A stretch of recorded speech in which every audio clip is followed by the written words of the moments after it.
Thank you, Council.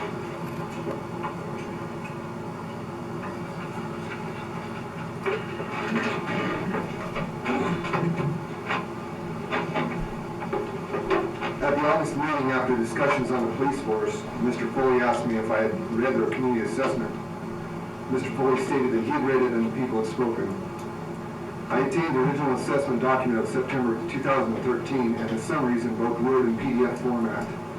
The documents with the raw data contain all survey comments, which were obtained online, paper surveys, and in the 14 additional listening sessions that were held around town. Not only did I read the documents, but I performed an electronic search on those documents and a count of the search results. A review and a breakdown of the comments from the listening sessions show approximately 2,709 comments. Out of those 2,709 comments, there was 5.22% that referenced police or law enforcement. This figure includes both the negative and the positive, and it included all of the dittos and the duplicates that were listed. It was raw data right out of that, 5.22%. Earlier today, I was shown a copy of a petition opposing the council's spending of tax dollars to replace uniforms, simply because of color and style. The petition has garnered over 160 signatures in 23 days. Let me remind you that 576 people voted. Earlier today, that was when that happened. I briefly looked through it. There's genuine signatures, and there's been some that were out of town and they've been crossed off the list. I'm sure that petition is still rolling.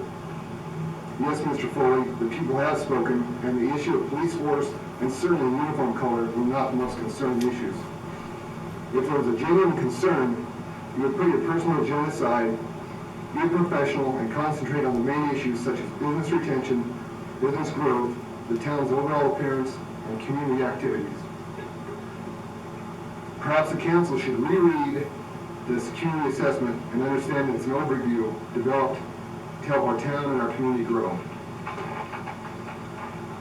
As for the discussion on eliminating the outer carriers that Mr. Foley and Mr. Collingwood have deemed or termed SWAT vests, I would like to remind the council that the police are employees of the town, and all employers are required to follow federal OSHA requirements as listed in the Code of Federal Regulations.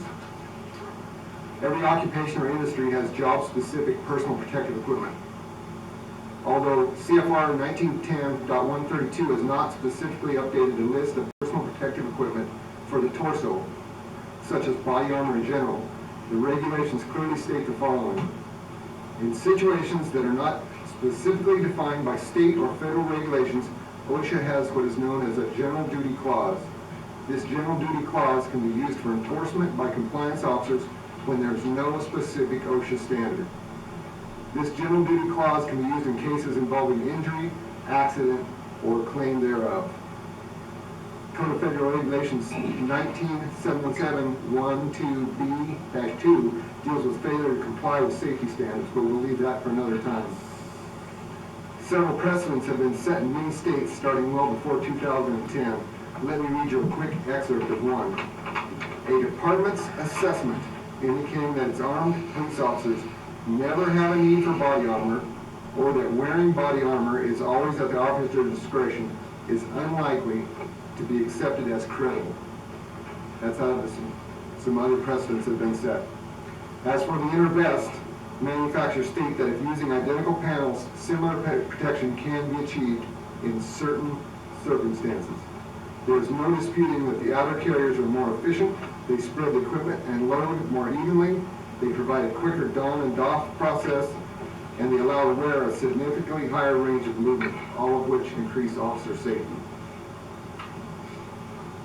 In areas where no vest or just the inner vest is worn, research indicates a strong correlation between lower back injuries from the daily use of loaded duty belts. The research also indicates the movements and lumbar positioning in car seats with loaded duty belts compounds these issues. Short and long-term disability claims are difficult to contest when other options are readily available. The two councilmen that are the strongest opponents of the police department have made their intentions clear. They will attack the department in any way. This includes willingness to jump into executive sessions and abuse of executive sessions. Both councilmen have been invited to ride along or become educated about various duties of GPD officers. Yet, to this date, they have not showed any interest or participated in these activities. We've also heard lots of discussion on timelines. Where's this? Where's that? Yes, it is. Thank you. Thank you, Mr. Collingwood.